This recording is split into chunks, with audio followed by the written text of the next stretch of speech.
అందరూ శ్రద్ధగా వినండి. ఈ పాటలో ఎంతో అంతరార్థం ఉంటుంది. అర్థం చేసుకున్న వాళ్ళకి ఇంకోసారి మాంసం తినద్దనిపిస్తుంది. మాంసం ముక్క మంచిగా చెప్పండి. మాంసం ముక్క, మాంసం ముక్క, మాంసం తింటే మంచమే గతి. మాంసం తింటే మంచమే గతి. ఆకులు తిన్న మేకలేమో కొండలు ఎక్కుతున్నాయి, మేకలు తిన్న మానవుడు దాబలు ఎక్కుతున్నా అంటారు. కాదు, మంచాలు మంచాలు ఎక్కుతారు. ఆకులు తిన్న మేక కొండలు ఎక్కితే, మేకలు తిన్న మానవుడు మంచాలు ఎక్కుతున్నాడు. ఈ పాటని కొద్దిగా శ్రద్ధగా గమనించండి, అంటే అర్థం చేసుకోండి. దీంట్లో ఎంతో అంతరార్థం ఉంది. మాంసాహారం మానాలి, మానవులే మాధవులవ్వాలి. మాంసాహారం మానాలి, మానవులే మాధవులవ్వాలి. హింస మార్గమును విడనాడి శాంతి కాములై బ్రతకాలి. హింస మార్గమును విడనాడి శాంతి కాములై బ్రతకాలి. నువ్వు చేసిన పాప కర్మలే కష్టాలై తిరిగి వస్తాయి. నువ్వు చేసిన పాప కర్మలే కష్టాలై తిరిగి వస్తాయి. నువ్వు చేసిన పుణ్య కర్మలే ఆనందాలై విరబూస్తాయి. మాంసాహారం మానాలి, మానవులే మాధవులవ్వాలి. మాంసాహారం మానాలి, మానవులే మాధవులవ్వాలి. నోరు లేని జీవుల బట్టి గొంతు కోసి ప్రాణలు తీసి, గొంతు కోసి ప్రాణలు తీసి జల్సా ఎంజాయ్ అనుకుంటూ విందులంటూ చిందులు వేస్తూ, విందులంటూ చిందులు వేస్తూ మనసు మాట విని మానవ మృగం కావద్దు. మనసు మాట విని మానవ మృగం కావద్దు. నీలో ఉన్న ప్రేమ గుణానికి ఇనుప కంచెలను కట్టద్దు. మాంసాహారం మానాలి, మానవులే మాధవులవ్వాలి. మాంసాహారం మానాలి, మానవులే మాధవులవ్వాలి. హింస మార్గమును విడనాడి శాంతి కాములై బ్రతకాలి. హింస మార్గమును విడనాడి శాంతి కాములై బ్రతకాలి. నువ్వు చేసిన పాప కర్మలే కష్టాలై తిరిగి వస్తాయి. నువ్వు చేసిన పాప కర్మలే కష్టాలై తిరిగి వస్తాయి. నువ్వు చేసిన పుణ్య కర్మలే ఆనందాలై విరబూస్తాయి. మాంసాహారం మానాలి, మానవులే మాధవులవ్వాలి. లేడిని వేటాడి చంపే పులిని క్రూర మృగమంటారు, పులిని క్రూర మృగమంటారు. గొర్రె మేక గొంతులు కోసే మనిషినేమని పిలవాలి, మనిషినేమని పిలవాలి. మనిషి మహాత్ముడు అవ్వాలంటే మాంసాహారం మానాలి. మనిషి మహాత్ముడు అవ్వాలంటే మాంసాహారం మానాలి. ఈ జగత్ హాయిగా ఉండాలంటే నీలోని ప్రేమను పంచాలి. మాంసాహారం మానాలి, మానవులే మాధవులవ్వాలి. మాంసాహారం మానాలి, మానవులే మాధవులవ్వాలి. నువ్వు చేసిన హింసే పాపమై వెంటాడుతదని గమనించు, వెంటాడుతదని గమనించు. పేరులేని రోగము తానై నిన్ను దండిస్తాదని గమనించు.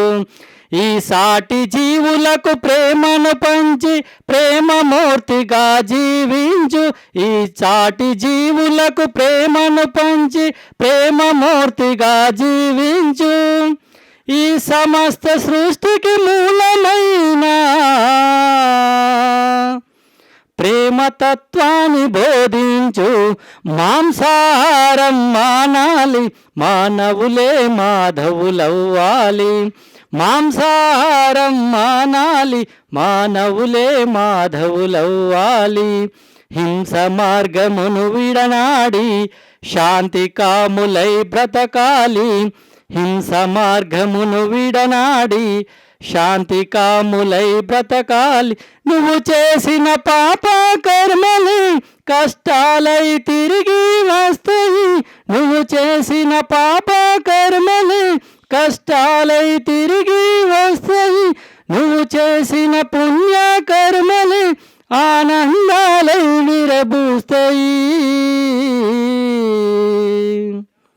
మాంసాహారం మానాలి, మానవులే మాధవులవ్వాలి. మాంసాహారం మానాలి, మానవులే మాధవులవ్వాలి. థ్యాంక్ యూ సార్, ఇంత మంచి అవకాశాన్ని ఇచ్చినందుకు. థ్యాంక్ యూ డాక్టర్ సాబ్. ఒకసారి గట్టిగా చప్పట్లో. మరి ఇంత చక్కని కార్యక్రమాన్ని ఏర్పాటు చేసిన మన కోండ్ర శ్రీనివాస్ గారు ఒక్క నిమిషం వేదికపైకి వచ్చి మీ సందేశాన్ని అందించవలసిందిగా కోండ్ర చంద్రిక శ్రీనివాస్ దంపతులు వారి కుమార్తెలు మౌనిష మానస గారు కూడా వేదిక వద్దకు వచ్చి మరి ఒక 2 ధ్యాన మందిరాలు రండి సార్, ఒక 2 ధ్యాన మందిరాలు నిర్మించి వారు ఎంతో అద్భుతంగా ఈ కార్యక్రమాన్ని ఏర్పాటు చేశారు. ఇంతమందిని ఆహ్వానించారు, 2 జ్ఞానదాతలను ఆహ్వానించారు. మరి వారి సందేశాన్ని కూడా మనం తీసుకుందాం. మరి ప్రతిసారి ఆశయం కోసం పనిచేస్తున్నటువంటి వారందరూ మరి ఎంతో అద్భుతంగా మరి గ్రామం అంతా ధ్యానమయం, శాకారమయం, పిరమిడ్మయం కావాలని, ప్రతి ఒక్కరూ ధ్యానులు కావాలా, శాకారులు కావాలని మరి వారు ఈ గ్రామంలో మనం ఇదివరకే దాదాపు 3-4 సార్లు శాకాహార ర్యాలీలు తీసాము, ఎన్నో కార్యక్రమాలు నిర్వహించాము. రండి సార్ శ్రీనివాస్ మాస్టర్ గారు, మరి వారి సందేశాన్ని ఒకసారి గట్టిగా చప్పట్లతో. మరి ఇటువంటి మాస్టర్లు ఊరికొక్కళ్ళు ఉంటే మన నిజామాబాద్ జిల్లాలో 534 గ్రామాలు ఉన్నాయి. మరి ఇటువంటి వాళ్ళని ఊరికొక్కళ్ళని చూసుకుంటే ఊరికొక్క పిరమిడ్ అవుతుంది, ఊరికొక్క కార్యక్రమాలు అవుతాయి. దయచేసి నేను మీ అందరికి ఒక మాట చెప్తామా ఈ సందర్భంగా. పిరమిడ్ మాస్టర్ అంటే మనకు ఒక లక్ష్యం, ఒక బాధ్యత, ఒక కర్తవ్యం. మన తెలంగాణ రాష్ట్రంలో దాదాపు అనేక జిల్లాలు ఉన్నాయమ్మా, అనేక జిల్లాలున్నాయి. ప్రతి ఒక్కరూ మనం మహేశ్వర మహాపిరమిడ్, పత్రిజీ శక్తిస్థల్, కైలాసపురి కడతాలకు 21 నుంచి 31 రోజుకి వెళ్తాం. 11 రోజులు ఉంటాం. వాళ్ళు కలిసిన ప్రతి ఒక్క మాస్టర్ ఏమంటారో తెలుసా? సార్ నిజామాబాద్ జిల్లాలో అద్భుతంగా చేస్తున్నారు. ఈ మెసేజ్ అంతా ఏడిపోతుంది, విశ్వంలోకి వెళ్ళిపోతుందమ్మా. ఒక్క మాట మనం 3 సార్లు మాట్లాడితే అది విశ్వంలో రికార్డ్ అవుతుంది. అందుకోసం ప్రతిసారి ఏమంటారంటే పిరమిడ్ మాస్టర్ నోట్లకించి మంచి మాటలే రావాలా, దీవెనలే రావాలి. మనము నరేంద్ర అసూరి గారు ఎక్కడ కలిసినా, ఇటువంటి మాస్టర్లు ఎక్కడ కలిసినా కానీ, మహేశ్వర మహాపిరమిడ్లో కానీ ఎక్కడ వేసినా కానీ నిజామాబాద్లో బాగా చేస్తుర్రు. మనం వాస్తవంగా చేస్తున్నాం. ఎంటైర్ పిరమిడ్ సొసైటీలోనే 365 రోజులు ప్రతిరోజు కార్యక్రమాలు జరుగుతున్న జిల్లా ఏదైనా ఉన్నదంటే అది పత్రిజీ గారు జన్మించిన నిజామాబాద్ జిల్లా. దానికి మనమందరం చాలా ఆనందపడాలా, గర్వపడాలా. ఎంటైర్ పిఎస్ఎస్ఎం సొసైటీ 174 దేశాలు ఉన్నటువంటి పిరమిడ్ సొసైటీలా అద్భుతంగా 365 రోజులు కార్యక్రమాలు జరుగుతున్న జిల్లా నిజామాబాద్ జిల్లా. మన నిజామాబాద్ జిల్లా మనం చాలా అదృష్టవంతులం. పత్రిజీ గారు జన్మించిన జిల్లా అమ్మ ఇది. పత్రిసార్ మనకు ఒక బాధ్యత పెట్టిపోయిండు. ఏం పెట్టిండో? పత్రిసార్ అంటే ప్రపంచమంతా తెలుసమ్మా, కానీ నిజామాబాద్ జిల్లాలో తెలియదు. ఈ నగ్న సత్యాన్ని మనం ఒప్పుకోనాలా. అంటే పత్రిసార్ గురించి, ధ్యానం గురించి, శాకారం గురించి, పిరమిడ్ శక్తి గురించి ఇంటింటికి, గడప గడపకు, మనిషికి తెలియపరచాల్సిన బాధ్యత ఎవరిది? మనదే అది. కాబట్టి ఇది ఎవరి కోసం? వారు మన ఆత్మ ఉద్ధరణ కోసం. నా కోసం నేను చేసుకుంటున్నామ్మా. నేను జిల్లా పిఎస్ఎస్ఎం అధ్యక్షుడిగా 534 ఊర్లల్లో కార్యక్రమాలు పెట్టాలా, 534 ఊర్లల్లో పిరమిడ్లు రావాలా. నిజామాబాద్ జిల్లాకు పోతే ప్రతి గ్రామంకి ఒక హనుమాన్ల గుడి ఎట్లుంటుందో, హనుమాన్లు లేని గ్రామం ఉంటుందా? ఉండదు. ఈ జిల్లా పత్రిజీ గారు జన్మించిన జిల్లా. 534 గ్రామాల్లో పిరమిడ్లు అయ్యేంత వరకు మనం ఏం చేయాలా? నరేంద్ర ఆసూరి గారు చెప్పినట్టు 9 గంటలకు కార్యక్రమం ఉందంటే 9 గంటలకు మనం అక్కడ హాజరు ఉండాలి. గత 3 సంవత్సరాల నుంచి ఆదివారం రోజు ఏం కార్యక్రమాలు లేవమ్మా మాకు. పెళ్ళిళ్ళు ఉండని, పేరంటాలు ఉండని, చుట్టాలు ఉండని, బంధువులు ఉండని. ఆదివారం ఉంటే ఏంది మనది? మనంతా ధ్యాన కుటుంబం, శాకార కుటుంబం, పిరమిడ్ కుటుంబం. ఏమన్నా ఉండని 3 సంవత్సరాలుగా 2022 నుంచి మనం అనేక కార్యక్రమాలు చేస్తున్నాం. కైలాసపురి కడతాలంటే తెలియదు మనకు 2022 కంటే ముందు. పత్రిజీ జన్మస్థల్ బోధన అంటే తెలియదు మనకు 2022 కంటే ముందు. ఇలా రెడ్ కార్పెట్ వేసి మనకు స్వాగతం పలుకుతున్నారు. ఎవరు? మహేశ్వర మహాపిరమిడ్ పత్రిజీ శక్తిస్థల్ కైలాసపురి కర్తాల్. నిజామాబాద్ జిల్లా పిరమిడ్ మాస్టర్లు వస్తే ఈ ప్రాంగణమంతా పత్రిజీ శక్తిస్థల్ సరస్వతి ప్రాంగణమంతా కోలాహలం అవుతుందని వందల మంది వేలాది మంది తరలి వెళ్తున్నాం. నిజామాబాద్ జిల్లా గోదావరి పరివాహక ప్రాంతం మనది. మరి గోదావరి ఎంత యథార్థంగా నిర్మల హృదయంతో ఉందో మనం అంత నిర్మల హృదయంతో ఉన్నాం. మనం డబ్బులు ఇస్తున్నాం, సేవ చేస్తున్నాం. మన దగ్గర మనం చేసుడే కాకుండా ఏ జిల్లా శాకార ర్యాలీ జరిగినా బస్సులు వేసుకొని పోతున్నాం. ఒక్క శాకార ర్యాలీ ఒక్క జిల్లాలో వేయమంటే 2 నెలల నుంచి కష్టపడతారమ్మా. వారం రోజులలో ప్రోగ్రాం పెడితే 1000 మంది వస్తున్నారు. చాలా గొప్పవాళ్ళు మీరంతా. ప్రతి మనిషి మనం సైనికుల లెక్క పనిచేయాల. రోజు రోజుకు ధ్యానుల సంఖ్య, శాకారుల సంఖ్య, పిరమిడ్ మాస్టర్ల సంఖ్య మనం పెంచుతూనే ఉండాలా. కొత్త వారిని ఆహ్వానిస్తూనే ఉండాలి. మీకు దయచేసి ఒక విన్నపం చేస్తున్నా. సిద్ధేశ్వర పిరమిడ్ తెలంగాణ భారతదేశంలోనే 2 గొప్ప శక్తి క్షేత్రాలు, శివాలయం. ఒకటి అరుణాచలంలోనే గిరి ప్రదక్షిణ, రెండవది సిద్ధేశ్వర సిద్ధుల గుట్టకే గిరి ప్రదక్షిణమ్మ.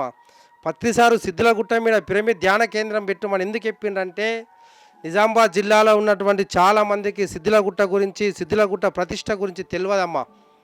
గిరి ప్రదక్షిణ ఉన్నటువంటి విషయం తెలియదు. ఇలా సిద్ధుల గుట్టకు సిద్ధేశ్వర పిరమిడ్ అయిన తర్వాత నిజామాబాద్ జిల్లా ఆర్మూరు నేషనల్ హైవే 44 ఒక గొప్ప శక్తి క్షేత్రం ఉందని ఇలా ప్రపంచవ్యాప్తంగా తెలియపరిచినాం మనం. కాబట్టి ప్రతి ఒక్కరూ ఏదైతే కార్తీక మాసంలో మాస శివరాత్రి రోజున వేలాది మందితో మన గొప్ప ఏం చేసినాం, సిద్ధేశ్వర ఆలయ కమిటీ వాళ్ళు గిరి ప్రదక్షిణ చేస్తే మనం అందరం పాలు పంచుకున్నాం. మరి గొప్ప శక్తి క్షేత్రం సిద్ధులగుట్టకు వస్తే మనకు అనేకమైనటువంటి లాభాలు ఉన్నాయమ్మా. సాక్షాత్తు నవనాథ సిద్ధులు కొలువై ఉన్నటువంటి కొండ, పరమశివుడు తపస్సు చేసినటువంటి కొండ, ఒక గొప్ప యోగి జీవ సమాధి పొందినటువంటి కొండ, గొప్ప క్షేత్రాలు ఉన్నటువంటి కొండ. పత్రిజీ అక్కడ పిరమిడ్ కట్టండి అని చెప్పడానికి 100 కారణాలు ఉన్నాయి. అద్భుతంగా కట్టినాం, దాన్ని గొప్ప శక్తి క్షేత్రం చేసుకున్నాం. ప్రతిరోజు మీరు అందరు వస్తూ ఉన్నారు. 108 రోజులు 108 గ్రామాలు పెట్టినాం. ధ్యానం జరుగుతూ ఉన్నది, ప్రతిరోజు భోజనాలు జరుగుతూ ఉన్నాయి. మీరు ఎప్పుడు ఆర్మూర్కి వచ్చినా సిద్ధేశ్వర పిరమిడ్కి రండి, అక్కడ క్లాసులు చెప్పండి. మరి కొత్త వాళ్ళు చాలామంది వస్తున్నారు. మీ ఆత్మ ఉన్నతి కొరకు జ్ఞానం తెలిసిన వారు, ధ్యానం తెలిసిన వారు, శాకారం గురించి తెలిసిన వారు సిద్ధులగుట్టకు వచ్చి కొత్త వారికి ధ్యాన ప్రచారం చేయండి. అది ఒక వేదిక. ఒక పిరమిడ్ ధ్యాన కేంద్రం ఉంటే కేవలం పిరమిడ్ మాస్టర్లు మాత్రమే వస్తారు అక్కడికి. ధ్యానం తెలిసిన వాళ్ళే వస్తారు. ఒక దేవాలయానికి అందరు వస్తారు. ఆ దేవాలయానికి వచ్చిన వాళ్ళందరికీ మనం ధ్యానం గురించి, శాకారం గురించి చెప్పుదాం. మరి చాలామంది మాస్టర్లు మాకు చెప్తున్నారు, సార్ మీరు క్లాసులు పెడుతున్నారు, క్లాసులలో ధ్యానం తక్కువ చేపిస్తారు అని. క్లాసులలో ధ్యానం కొద్దిగా తక్కువనే ఉంటుందమ్మా. ఎందుకంటే ఇటువంటి మాస్టర్లు వస్తారు, వీళ్ళందరూ క్లాసులు చెప్తారు. మరి 365 రోజులు నిరంతర ధ్యానం సిద్ధులగుట్ట మీద పెట్టినాం. మీకు ఎప్పుడు అవకాశం ఉంటే 1 గంట 2 గంటలు 3 గంటలు రండి, గుట్టకు రండి. సోమవారం రండి, శనివారం రండి, అక్కడ ధ్యానం చేయండి. 3 గంటలు చేయండి, 6 గంటలు చేయండి. మాసుంటోళ్ళం పదవులు తీసుకొని పని చేయకపోతే జిల్లా అధ్యక్షుడిగా ఉండి ఏం చేస్తున్నారు అని అడుగుమంటున్నామమ్మ మమ్మల్ని. సార్ ఈ జిల్లా పిఎస్ఎస్ఎం అధ్యక్షుడిగా ఉండే మీరు ఏం చేస్తున్నారు అని అడుగుమంటున్నాం మేము. పదవులు తీసుకొని ఉత్సవ విగ్రహాలుగా ఉండగలిగి, స్టేజ్ల మీద కూసుండగలిగి, శాలువాలు కప్పుకుందలిగి పిరమిడ్ సొసైటీలకు రాలేదమ్మా. ఒక లక్ష్యంతో నచ్చినాం, ఒక కర్తవ్యంతో నచ్చినాం. ఆ కర్తవ్యం చేసినన్ని రోజులు, బాధ్యతగా అలా ఉన్నన్ని రోజులే ఈ అధ్యక్షుడిగా కొనసాగుతాం. అది చేతగా నాడు తప్పిపోతామని చెప్తున్నా నేను. ఎందుకంటే ఎందరో మంది నిజామాబాద్ జిల్లాల పిరమిడ్ మాస్టర్లు ఉన్నారు. నన్ను జిల్లా అధ్యక్షుడిగా ఎందుకు పెట్టిరమ్మా? ఒక ఉత్సవ విగ్రహం లెక్క ఈడ స్టేజ్ల మీద కూర్చుండి మాటలు చెప్పదలిగి పెట్టలే.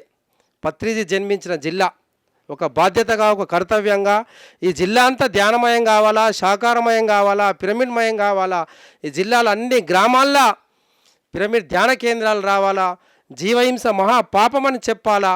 పత్రిజీ జన్మించిన జిల్లాల అందరికీ తెలిసేంత వరకు మనం పనిచేయాలని చెప్పేసి మనం పెట్టినరు. మీరు కూడా అందరూ సహకరిస్తూ ఉన్నారు. మరి ఈ జిల్లాని ఏడికి తీసుకుపోయినామమ్మా? 174 దేశాల్లో లండన్ కేంద్రంగా wonder book of international record వాళ్ళు గుర్తించే స్థాయి దాకా తీసుకుపోయినాం. అంటే 108 రోజులు మీరందరూ సిద్ధలగుట్టకు వచ్చి ధ్యానం చేస్తే ఇవాళ ప్రపంచ రికార్డును మహేశ్వర మహాపిరమిడ్ పత్రిజీ శక్తి స్థల్ సరస్వతి ప్రాంగణంలో 2016వ సంవత్సరంలో పత్రిజీ గారు తీసుకున్నటువంటి ఒక అవార్డును మరి పత్రిజీ సార్ బాడీ వెకెట్ చేయకంటే ముందు సిద్ధలగుట్ట నిర్మించండి, ఆ ధ్యాన మందిరం నిర్మించండి అని చెప్తే అదే కేంద్రంలో మనం అదే లండన్ సంస్థ వారు వాళ్ళే వచ్చి మనకు ఇలా అవార్డు ఇచ్చిపోయినరమ్మ. అంటే ఆ స్థాయి వరకు మీరంతా పనిచేసిర్రు. 108 గ్రామాల వాళ్ళు వచ్చిర్రు, వర్షం పడ్డా వచ్చిర్రు, ఎండ కొట్టిన వచ్చిండ్రు, తుఫాన్ లేచినా కానీ ఈ సంవత్సరం ప్రపంచం మొత్తంలో ఈ తెలంగాణ రాష్ట్రంలో భారీ వర్షాలు పడ్డాయి. ఈ సంవత్సరం ఎన్ని సంవత్సరాలలో చెరువులు నిండలే, కుంటలు నిండలే, గ్రామాలకు నీళ్ళు రాలే. ఈ సంవత్సరం వచ్చిన మనకు పరీక్ష పెట్టింది. ఆ పరీక్షలో మనం అందరం నెగ్గినామమ్మా.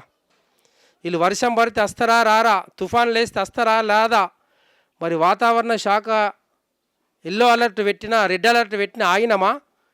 మనకు లక్ష్యం ఒకటే కనబడుతుంది, పిరమిడ్ మాస్టర్లకు గురి ఒకటే కనబడుతుంది, పత్రిజీ ఆశయమే కనబడుతుంది. అందుకోసం మనం అందరం పనిచేద్దాం. డిసెంబర్ 21 నుంచి 31 వరకు పత్రిజీ ధ్యాన మహాయజ్ఞం కార్యక్రమానికి మనం అందరం ఏం చేయాలా? ఒక్కొక్క కులం 10 మందిని, 20 మందిని, 50 మందిని కొత్త వాళ్ళని తీసుకెళ్ళి మరి మీరు మాకు ఏం చేయాలా సార్, మాకు ప్రత్యేక అకామిడేషన్ కావాలని మీరు నాకు చెప్తే నేను మన చైర్మన్ విజయభాస్కర్ రెడ్డి గారికి చెప్పిన, నిజామాబాద్ జిల్లా వాళ్ళకు పోయిన సంవత్సరం ఎక్కడైతే మనకు ప్రత్యేక అకామిడేషన్ ఇచ్చిర్రో అదే అకామిడేషన్ మనకు ఉంటాయి. మీరందరూ కూడా 11 రోజుల పండుగలో మనం పాల్గొని మన గొప్ప కార్యక్రమంలో ఇంకొక పని చేయాలా మనం. నిజామాబాద్ జిల్లా అంటే అందరికీ ప్రేమనే అమ్మ. నిజామాబాద్ జిల్లాలో వేల సంఖ్యలో వస్తారు, సేవ చేస్తారు, మళ్ళీ డబ్బులు కూడా ఇస్తారు. కాబట్టి మనం అందరం 21 నుంచి 31 వరకు కార్యక్రమంకు నిజామాబాద్ జిల్లాకు 1000 బుక్కులు ఇస్తే ఇప్పటి వరకు 900 బుక్కులు వంచేసినామమ్మ. తీసుకున్న ప్రతి ఒక్కళ్ళు కూడా ఎంత వీలైతే అంత ఈ కార్యక్రమంకు కోట్లాది రూపాయలు ఖర్చు అయ్యి లక్షలాది మందికి రోజు 1,00,000 ప్లేట్ల భోజనం, 10 రోజుల పాటు 10 లక్షల ప్లేట్ల భోజనం పెడతారు. కాబట్టి మనతో ఎంత వీలైతే అంత ఆ విశ్వ కళ్యాణంలో మనం భాగస్వామ్యమై ఆ అన్నప్రసాదం కొరకు, ఆ కార్యక్రమ నిర్వహణ కొరకు మనమందరము ఇంకొక 20 రోజుల టైం ఉంది. ఇలా 30వ డేటు, 20 రోజుల సమయంలో మీరందరూ సమయం తీసుకొని చుట్టాలకు, బంధువులకు, తెలిసిన వాళ్ళందరికీ ₹1 ఇవ్వమని చెప్పేసి ఆ బుక్కులన్నీ నింపేసి ఆ కార్యక్రమానికి మనం అందరం తరలి వెళ్దాం. డిసెంబర్ 21 రోజు మరి కేదారేశ్వర ఆశ్రమ వ్యవస్థాపకులు రాముల్ మహారాజు గారు పేరు మారిపోయిందమ్మా, మీరందరూ గ్రహించాలా, గమనించాలా. వారు వానపస్ ఆశ్రమం నుండి సన్యాసాన్ని స్వీకరించారు. వారి పేరు రాముల్ మహారాజు నుండి శ్రీ శ్రీ శ్రీ కేదారానంద స్వాములు వారిగా మారిపోయినరు. ప్రతి సంవత్సరం ఆ స్వామివారిని, ఆ మహారాజు గారిని ఆ కార్యక్రమంలో జరిగే కార్యక్రమానికి చీఫ్ గెస్టుగా, ముఖ్య అతిథిగా జ్యోతి ప్రజ్వలనకు రమ్మని చెప్పారు.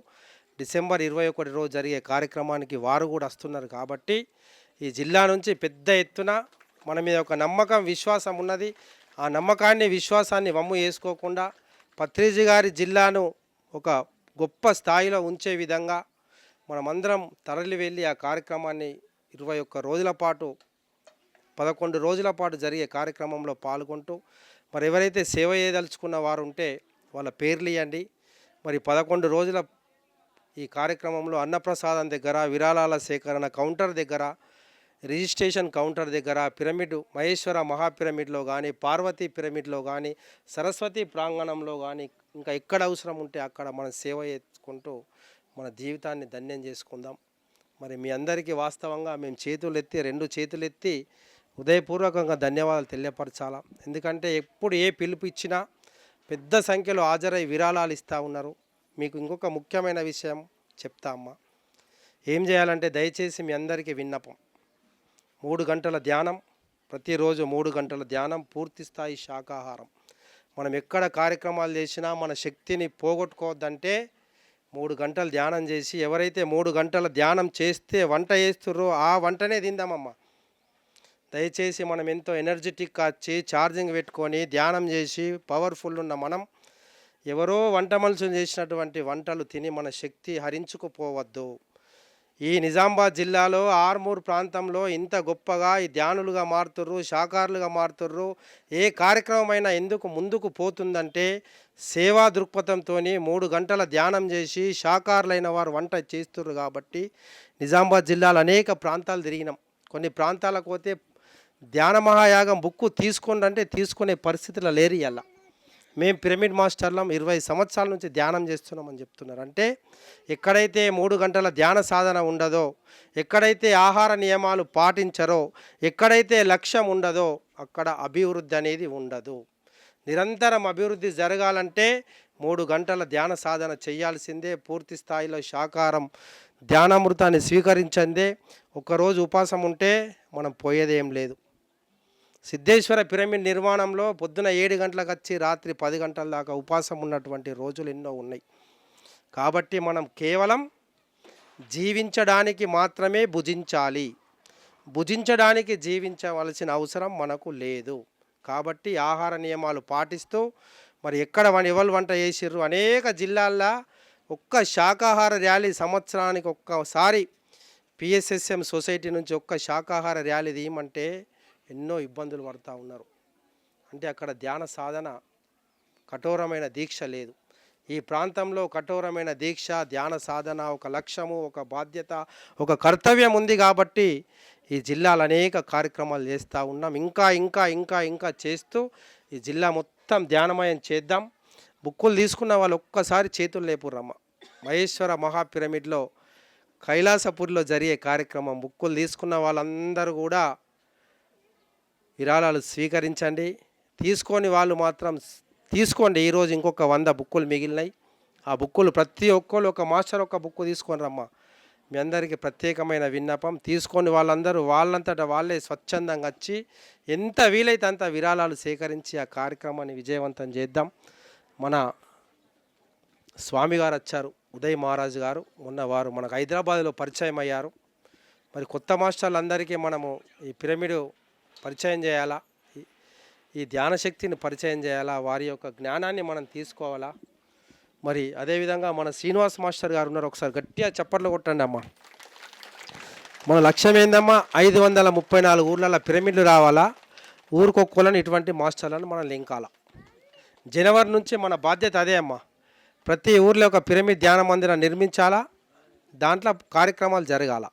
మరి శ్రీనివాస్ మాస్టర్ గారి సందేశాన్ని, చంద్రికా మేడం గారి సందేశాన్ని, వారి కూతురు తంగెళ్ళపల్లి మౌనిష, హర్షవర్ధన్, అదేవిధంగా మానస గారులు పిరమిడ్ మాస్టర్లకు మెమొరీ పవర్ బాగుండాలమ్మా. పెన్ను పట్టద్దు, పేపర్ పట్టద్దు, 100 మంది పేర్లు చెప్పాలా, 500 సెల్ నంబర్లు చెప్పాలా.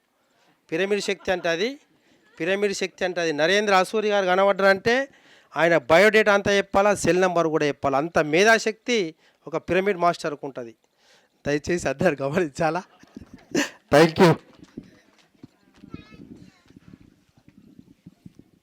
హలో, ఇక్కడ విచ్చేసినటువంటి వేదికని అలంకరించిన అందరికీ, ఇక్కడ వేదికను అలంచిన వారందరికీ నా యొక్క నమస్కారములు, మరియు ధ్యానులందరికీ నా యొక్క నమస్కారములు.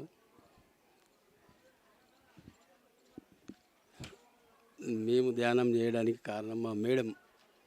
ఫస్ట్ మా మేడంకు చంద్రికా మేడం, చంద్రికా మేడం గారికి ఫస్ట్. ఆమెది అంతా, నాది ఏదో ఉడతా భక్తిలాగా నాది. సరే, thank you thank you thank you.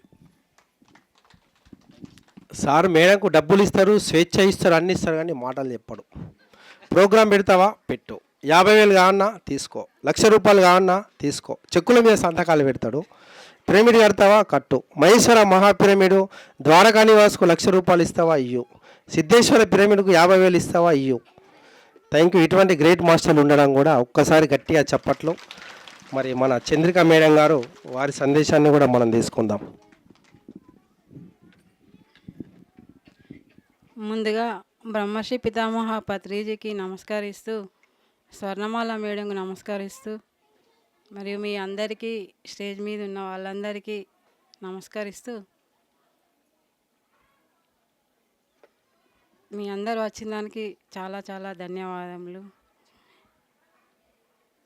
Pyramid 2021లో ధ్యానంలోకి వచ్చినాను నేను. ధ్యానంలోకి వచ్చినాక 2002లో పిరమిడ్ స్ట్రక్చర్ వచ్చింది మా ఇంట్లోకి. వచ్చిన తర్వాత ఒక సంవత్సరానికి పరిణత మేడంతో ఓపెనింగ్ చేయించినాం. ధ్యానం చేయించడం వల్ల నేను చాలా అనారోగ్యాలు ఉండే, ఇట్లా కళ్ళు బాగలేకపోవడం, చాలా కొన్ని ఉండే సమస్యలు. అయితే ఇప్పుడు కళ్ళ గురించి నిజామాబాదు వెళ్ళేవాడు మా సారు, బిజినెస్ గురించి. అయితే నెలకొకసారి వెళ్ళేదాన్ని. అక్కడికి వెళ్ళి కళ్ళల్లో స్టిక్కి పెట్టి టెస్ట్ చేస్తారు కదా, టెస్ట్ చేస్తే అది తేమ అన్నది ఏర్పడుతుంది కదా. అయితే అప్పుడు ధ్యానం చేయకముందు నెలకొకసారి హాస్పిటల్కి పోయేదాన్ని. డ్రాప్స్ 2 3 ఇట్లా మూడు బాటిల్ ఇట్లా చిన్న చిన్నవి ఉంటాయి సార్, 3 రకాలు. అవి పిల్లో కింద ఉండేటివి ధ్యానం చేయకముందు. అయితే ధ్యానం చేసిన కదా మాకు నిజామాబాద్ పోవాల్సిన అవసరం లేదు, చాకిరాలే నిజామాబాద్ అయింది. డ్రాప్స్ బంద్ అయినాయి. చాలా మనం ధ్యానం చేసుకుంటూ సాధన చేసుకుంటూ కర్మలు తగ్గించుకోవచ్చు. ఆరోగ్యంగా ఆర్థిక పరంగా కూడా చాలా బాగున్నాము. ఇక్కడ నుండి కూడా ఇంకా చాలా బాగుంటాము. మేము బాగున్నాము, మీరందరూ కూడా బాగుండాలని మా కోరిక. Thank you. అరే ర్యాలీకి అన్నం తిన్న తర్వాత ర్యాలీకి అందరు పాల్గొనాలి. మొత్తం సంపూర్ణ ర్యాలీ కావాలి. మధ్యలో కూడా ఎవ్వరు వెళ్ళకూడదు. మీ అందరికీ థ్యాంక్ యూ. ర్యాలీ మొత్తం పూర్తి చేసినాకనే వెళ్ళాలి. ఎవరు ఆటోలు కనిపించినా, బస్సులు కనిపించినా అది పూర్తిగా చేస్తేనే పూర్తిగా ఉంటుంది. కొంచెం చేస్తే ఇప్పుడు ఇంత కష్టపడి వచ్చిండ్రు మీరు, కొంచెం ఒక అర్ధగంట గంట ఉంటే మనకే మంచిది కదా. మొత్తం శాకాహార ర్యాలీ భోజనం చేసి శాకాహార ర్యాలీ చేసిన తర్వాతనే అందరూ వెళ్ళాలి. శాకాహార బొడ్డమ్మ కూడా ఆడదాము. మీ అందరికీ thank you. Thank you madam, thank you. మరి మేడం గారు చెప్పినట్టు మనమందరం కూడా ఏం చేద్దాం, ఇలా ఒక్కరోజు సాయంత్రం వరకు ఉండి కార్యక్రమాన్ని కోండ్రా మౌనిష అండ్ మానస గారు ఒక్కొక్క నిమిషం మీ యొక్క ధ్యాన అనుభవాలు మరి యువతకు కూడా మెసేజ్ ఇవ్వండి. మరి ఒక డాక్టర్గా మరి ఎంతో అద్భుతంగా ఒక వృత్తి నిర్వహిస్తూనే మరోవైపు మరి పిరమిడ్ సొసైటీకి మీరు సేవ చేయాలనుకుంటున్నారు, ఒక మంచి మెసేజ్ ఇవ్వండి. అందరికీ నమస్కారం. ధ్యానం అంటే యాక్చువల్లీ ఎవరికైనా పెద్ద టీచర్ అనేది అమ్మ. మాకు కూడా ధ్యానం నేర్పించింది మా అమ్మ. సో మాకు నేర్పించింది ఏంటంటే సమస్యలు ఏదైనా సరే పరిష్కారం కూడా మనలోనే ఉంది. అది ధ్యానం అనేది మెసేజ్ చాలా బాగుంది. అందరికీ ఆ మెసేజ్ అనేది చేరాలి. అందరూ వాళ్ళ సొల్యూషన్స్ వాళ్ళ ప్రాబ్లమ్స్ వాళ్ళే సొల్యూషన్ తెచ్చుకోవాలని మనస్ఫూర్తిగా కోరుకుంటున్నాము. Thank you. అందరికీ నమస్కారం. నా పేరు మౌనిష. ధ్యానం అంటే ఏంటంటే మైండ్కి సంబంధించింది. మీ మైండ్ బాగుంటే మీ బాడీ బాగుంటుంది. బాడీ కోసం ఫుడ్ తింటారు కదా, ఫుడ్ లాగా మీ మైండ్కి మెడిటేషన్ కావాలి. మీ బ్రెయిన్ బాగుంటే మీ బాడీ బాగుంటుంది. మీ బాడీ బాగుంటే దాని నుంచి మీ రిఫ్లెక్షన్ ఫేస్లో వస్తుంది. మీ రిఫ్లెక్షన్ ఫేస్లో ఒక వెలుగు వస్తుంది. ఆ వెలుగు వస్తే మీరు అందరికీ మంచిగా కనిపిస్తారు. మీరు నవ్వారనుకోండి, వేరే వాళ్ళు చూసి మిమ్మల్ని నవ్వుతారు. దానికోసం మీకు మైండ్లో ఉండాలి ఒక వెలుగు ఉండాలంటే మెడిటేషన్ రావాలి. మీకు మెడిటేషన్ ఏంటంటే మీ గురించి మీకు అవగాహన, మీరంటే ఏంటో. Thank you master. ఒకసారి గట్టిగా చప్పట్లతో వాళ్ళకు ధన్యవాదాలు తెలియపరుద్దాం.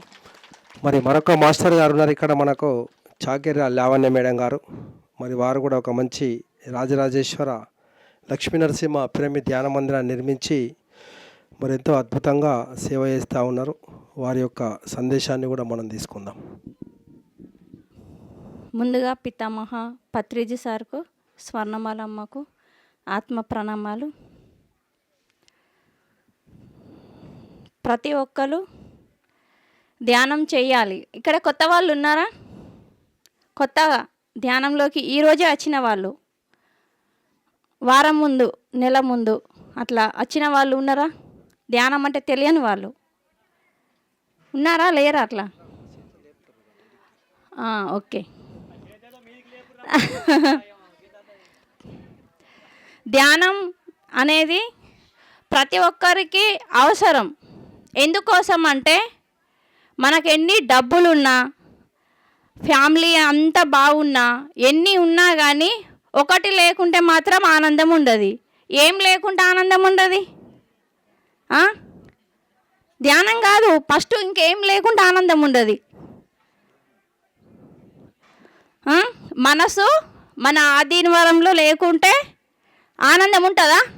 మరి మనసు మన ఆధీనంలో ఎందుకు ఉండదు? దారుంటి పోయేటోళ్ళు వాళ్ళు వీళ్ళు మాట్లాడినాయి, తిట్టినాయి, చేసినాయి అన్నీ మన బుర్రలో వేసుకుంటాం. అవునా కాదా? ప్రతి ఒక్కటి మన ఈ చెత్త మొత్తం ఈ బుర్రని మొత్తం రింపేస్తాం.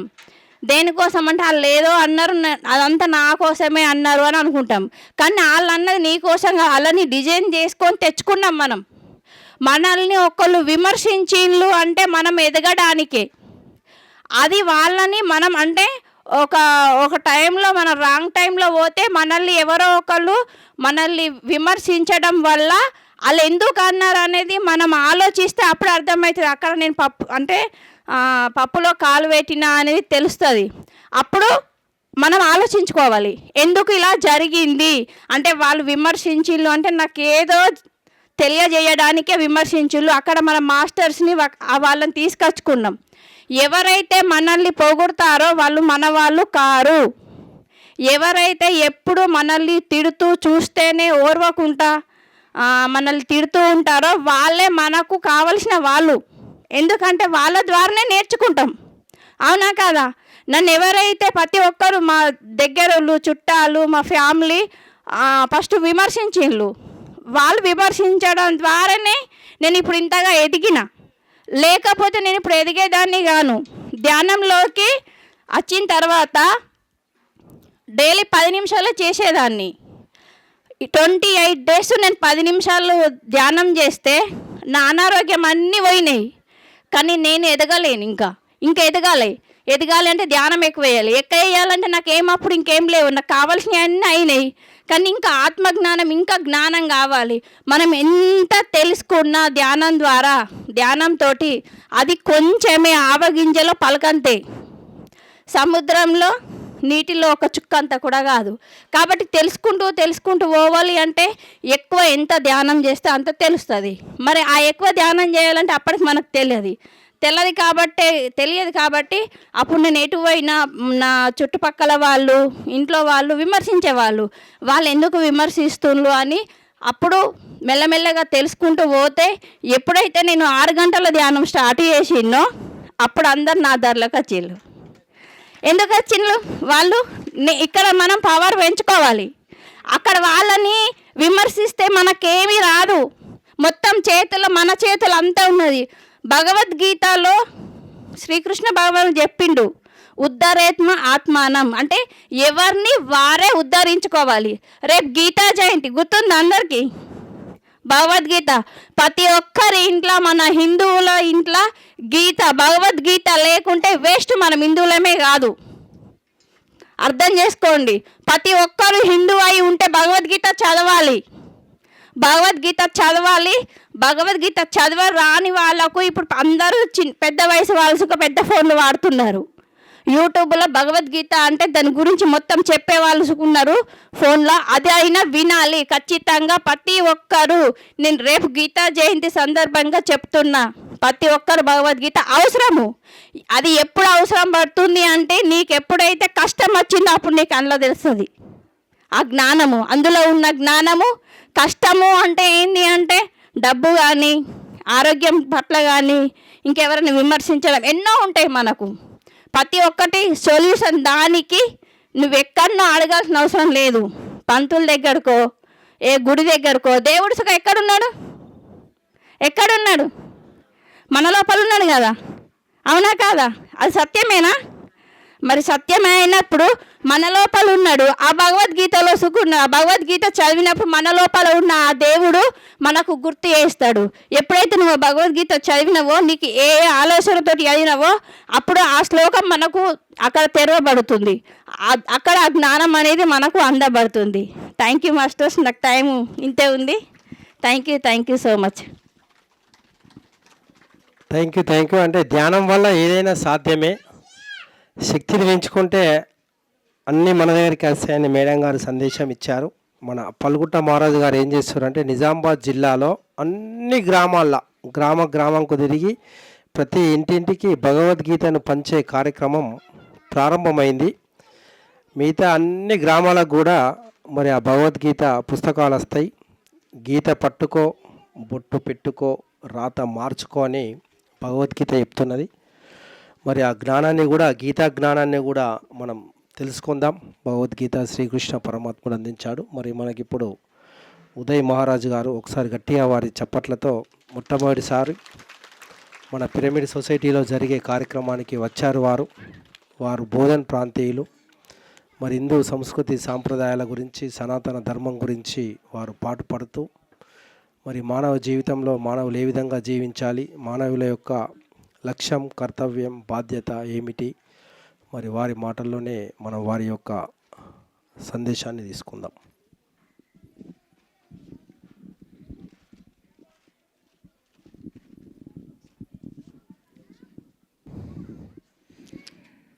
ముందుగా ఇక్కడ విచ్చేసిన హిందూ బంధువులందరికీ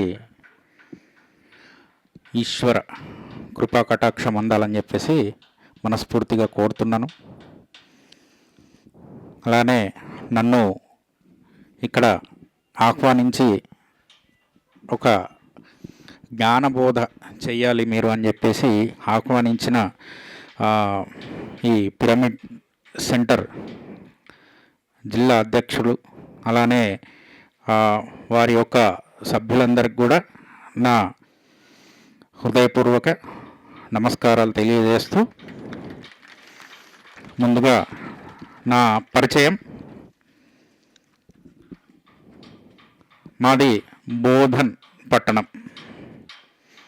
పట్టణం.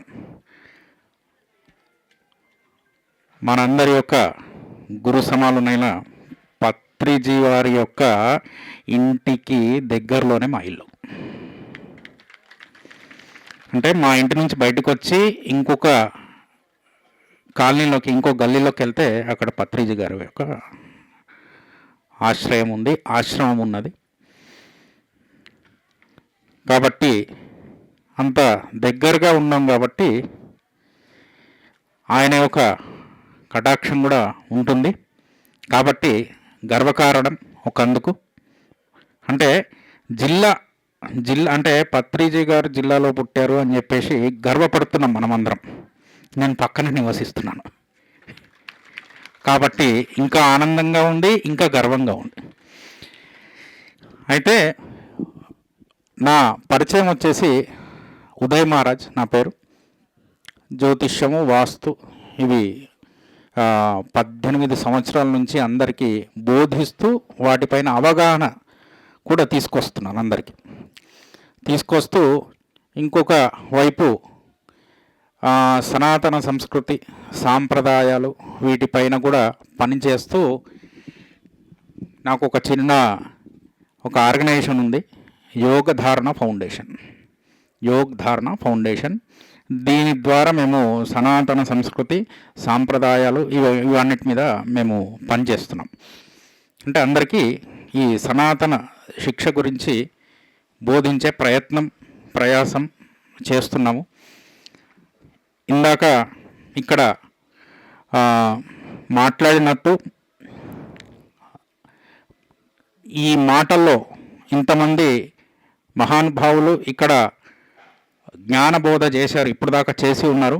దీంట్లో మనం ఏమేం జరిగినాయి అంటే కొన్ని పదాలు మనకు తీసుకుంటే జ్ఞానము, ధ్యానము, సేవ, తర్వాత ఆహార నియమాలు, అంతే కదా, వీటన్నిటి మీదనే చర్చ జరిగింది. కాబట్టి దీని గురించే మీకు వివరించే ప్రయత్నం చేస్తాను. నేను మీ అందరికీ కూడా అవగాహన కలిగే విధంగా, మీ అందరికి కూడా అర్థం చేసుకునే విధంగా సులువైన పద్ధతిలోనే చెప్పే ప్రయత్నం చేస్తాను. మీకు ఎక్కడైనా అర్థం కాకపోతే డైరెక్ట్గా మీరు ఇది నాకు అర్థం కాలేదని చెప్పేసి అడగవచ్చు. కాబట్టి ఇప్పుడు మనం ఈ పదాల గురించి మాట్లాడుకుంటే, ధ్యానం అనే ఒక పదం తీసుకుంటే, మనం ధ్యానం చేయాలి. ధ్యానం చేయాలి అంటే ఏం కావాలి? ధ్యానం చేయాలంటే ముందుగా ఏం కావాలి? ధ్యానం ఎవరు చేయాలి? మనం చేయాలి. ఎందుకు చేయాలి? ఎలా చేయాలి? దీనివల్ల ఉపయోగాలు ఏంటి? వీటిపైన మనం మాట్లాడే ప్రయత్నం చేద్దాం. అసలు ధ్యానం ఎందుకు చేయాలి, దేని గురించి చేయాలి, ఎలా చేయాలి అని మాట్లాడుకుంటే, ముందు ధ్యానం చేయాలంటే జ్ఞానం కావాలి. అవునా కదా? ఇప్పుడు ధ్యానం చేయాలంటే ధ్యానం ఎలా చేయాలనే జ్ఞానం కావాలి కదా. అది తెలియకుండా మనం ధ్యానం చేసి ధ్యానం చేస్తున్నాము అని నటిస్తాం, కానీ ధ్యానం చేయం. అవును కదా? దాని గురించి తెలియకపోతే, అంటే ఇలాంటి ఒక గురువుల యొక్క జ్ఞానంతో మనం ధ్యానం చేస్తాం. అవునా కదా? కాబట్టి ఇక్కడ మనకు పరమపిత అయినటువంటి పత్రిజీ గారి యొక్క లక్ష్యం అంటే అందరూ తెలుసుకోవాలి, అందరూ కూడా ఈ వైపు ప్రయాణం చేయాలనే ఏకైక లక్ష్యం మహానుభావుడు.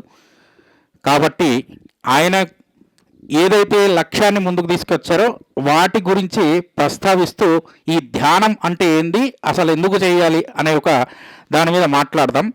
ముందుగా ధ్యానం చేయడానికి మనకు జ్ఞానం కావాలి. కాబట్టి ఈ జ్ఞానం ఏంది అంటే, అసలు మీరు ఇక్కడికి ఎందుకు వచ్చారు, ఎలా వచ్చారు, ఎవరి ద్వారా వచ్చారు, ఇది.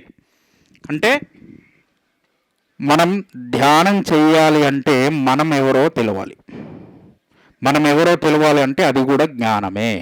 ఆ జ్ఞానాన్ని ముందు తెలుసుకొని తర్వాత కనుక మనం ధ్యానం ఎలా చేయాలి అని కనుక మాట్లాడుకుంటే, ఆ ధ్యానం వల్ల మనకు లాభం అన్నది కలుగుతుంది. లాభం అంటే ఆ లాభం ఏందో కూడా తర్వాత చెప్తాను, నేను చెప్పే ప్రయత్నం చేస్తాను. ముందుగా ఏంటంటే, మనం ఎక్కడున్నాము? సృష్టి లోపల ఉన్నాం. సృష్టి లోపల మనం ఉన్నాం. అయితే ఈ సృష్టి యొక్క ఉద్భవం ఎలా జరిగింది, ఏంది అనే ఒక క్రమంలోంచి వద్దాం. తర్వాత ధ్యానము ఎలా చేయాలి ఇవన్నీ మాట్లాడుకుందాం. మనకు ఈ సృష్టికి మూలం రెండు పదార్థాలతోనే సృష్టి ప్రారంభమైంది. ఆ పదార్థాలు ఏంటి అంటే, ఒకటి స్వరూపం ఉన్నాయి, ఒకటి స్వరూపం లేనివి. స్వరూపం ఉన్న పదార్థము, స్వరూపం లేని పదార్థం. స్వరూపం లేని పదార్థం గురించి మాట్లాడుకుంటే ఆత్మ, పరమాత్మ, ఇవి రెండు కూడా స్వరూపాలు లేనివి. స్వరూపం ఉన్నాయి చరాచర సృష్టి, ఈ జగత్తు, గ్రహాలు, నక్షత్రాలు, మీరు, నేను, ఆ చెట్టు, పుట్ట, పక్షులు, జంతువులు, ఇవి అనేకం ఉన్నాయి అన్నమాట. ఇవన్నీ స్వరూపం ఉన్నవి. స్వరూపం లేనివి ఆత్మ, పరమాత్మ అయినప్పుడు స్వరూపం ఉన్నదాన్ని ఎవరు స్వరూపాన్ని ఇచ్చారు? స్వరూపాన్ని ఎవరు ఇచ్చారు, ఎలా ఇచ్చారు, వాటి గురించి మనం మాట్లాడుకుందాం. అంటే ఈ స్వరూపాన్ని దాల్చిన వారు ఎవరు? మళ్ళీ 7 తత్వాలు. ఈ స్వరూపాన్ని ఎవరు దాల్చారంటే 7 తత్వాలు కలిసి ఈ స్వరూపాన్ని దాల్చాయి. అంటే ఈ 7 తత్వాలు ఏంటి? పృథివీ, ఆపహ, తేజ, వాయు, ఆకాశ, తన్మాత్ర, అహంకారం. ఈ 7 తత్వాలు. అంటే పృథివీ అంటే ఏంది? ఈ పృథ్వీ తత్వం ఉన్నాయి, ఇందులో పంచభూతాలు వచ్చినాయి, పృథ్వీ తత్వం ఉన్నవి అంటే జడ పదార్థము. ఆపహ అంటే జల పదార్థము, ఆపహ అంటే జలము. వాయువు అంటే గాలి తత్వము, అంటే గ్యాస్. తర్వాత పృథ్వీ, ఆపహ, తేజ, అగ్నితత్వము. అగ్నితత్వం ఉన్నాయి అంటే వేడి కలిగించేవి, ఈ అగ్నితత్వము. పృథ్వీ, ఆపహ, తేజ, వాయువు, ఆకాశం అంటే స్పేస్. స్పేస్ అంటే మనకు ఖాళీ స్థలము కావచ్చు, ఇంకేదైనా కావచ్చు, స్పేస్ అన్నమాట అంతా. ఈ ఆకాశ తన్మాత్ర అంటే మళ్ళీ ఇక్కడ 5 పదార్థాలు, తన్మాత్రలో 5 పదార్థాలు ఉన్నాయి. ఏమేమి ఉన్నాయి అవి అంటే మనకు స్పర్శ, తర్వాత గంధము, రసము, రూపు, ఇలా 5 పదార్థాలు మళ్ళీ తన్మాత్రలో ఉన్నాయి. ఈ 5 తన్మాత్ర అహంకారం అంటే నేను అనే ఒక తత్వము. ఈ 3 అవస్థల్లోంచి ప్రయాణం చేస్తాయి. 3 అవస్థల నుంచి ప్రయాణం చేస్తాయి. ఏమేమి అవస్థలు? సత్వగుణం, రజోగుణం, తమోగుణం. సత్వ, రజ, తమ. ఈ 3 అవస్థల్లోంచి ఈ 7 ప్రయాణం చేస్తాయి.